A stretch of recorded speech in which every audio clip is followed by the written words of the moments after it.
Meriadoc Brandybuck, called Merry, was a hobbit from the Shire. He was one of Frodo Baggins's cousins, and also closest friends.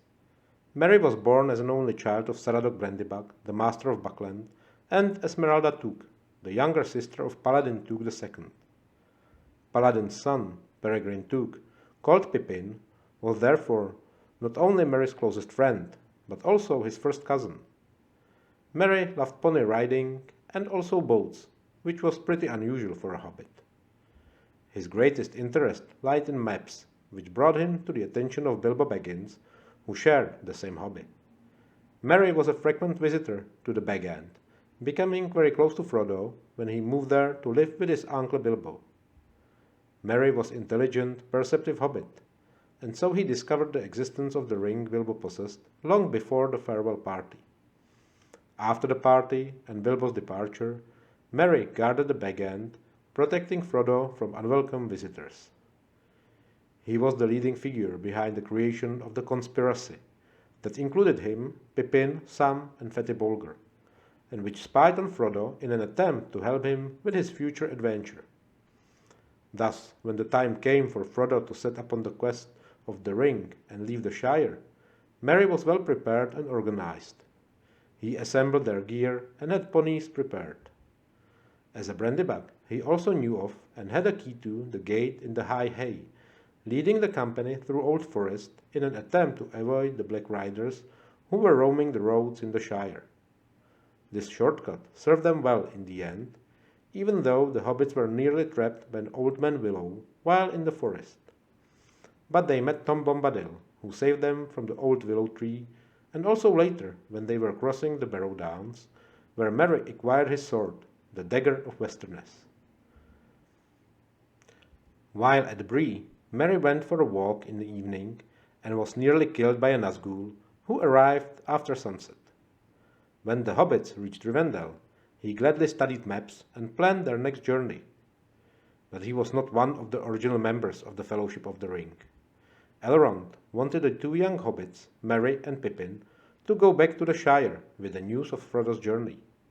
But because the wise could not agree on who would be the last two members of the Nine Walkers going into Mordor with Frodo, Gandalf persuaded Elrond that the loyalty and friendship these two hobbits showed was worth taking them on the journey. And so Merry went with the Fellowship south, through Caradhras and Moria, to Lorien, then by boat to Amon Hen, where a band of Uruk-hai, sent by Saruman, captured him and Pippin, although Boromir defended them valiantly, until his death. Merry also made a good account for himself, and was injured in the fight. One of the Uruk-hai, Ugluk, crudely bandaged Merry's head wound. Despite this, a scar would remain on his head forever. To keep the hobbits alive during the forced march back to Isengard, the Uruk-hai gave them an orc drink, which burned their necks, but filled them with new strength nevertheless. When they camped near the Fangorn forest, Grishenhag, an orc sent by Sauron, tried to search the hobbits in an attempt to find the one ring he believed they were carrying. But before he could escape with the two prisoners, Eomer with his men arrived, and all the orcs, including Grishenhag, were slain in the night assault. During the battle, Merry and Pippin managed to escape into the Fangorn forest. There they met Treebeard, one of the eldest Ents, who took them on his shoulders into his home. There they received a drink of his Ent draught, after which they have both grown in height, and their hair thickened and curled. Then they travelled to Entmoot, where they helped rouse the Ents to attack Saruman in Isengard. After the fallen wizard's fall, they were set as guardians of the broken gate to the fortress. There they met Theoden of Rohan, and were reunited with Gandalf, Aragorn, Legolas, and Gimli. Due to Pippin's curiosity, when he looked into the Palantir of Orthanc, and was then taken by Gandalf to Minas Tirith, Merry was separated from his friend, and remained in Rohan. There he swore fealty to Theoden, becoming his squire. But he did not want to stay behind, and against his new lord's orders, he joined the Rohirrim in their ride to Gondor. A young rider called Dernhelm, who was actually Eowyn, also riding against the will of the king, has taken him on his horse. And so these two riders joined the battle of Pelennor Fields. There, in front of the walls of Minas Tirith, was Theoden attacked by the Witch King on his fell beast. Eowyn and Merry defended the body of their king, killing the fell beast first, and then fighting the Witch King of Angmar himself. In a crucial move, Merry stabbed his sword under the Nazgul's knee, piercing his armor and allowing Eowyn to finish him off.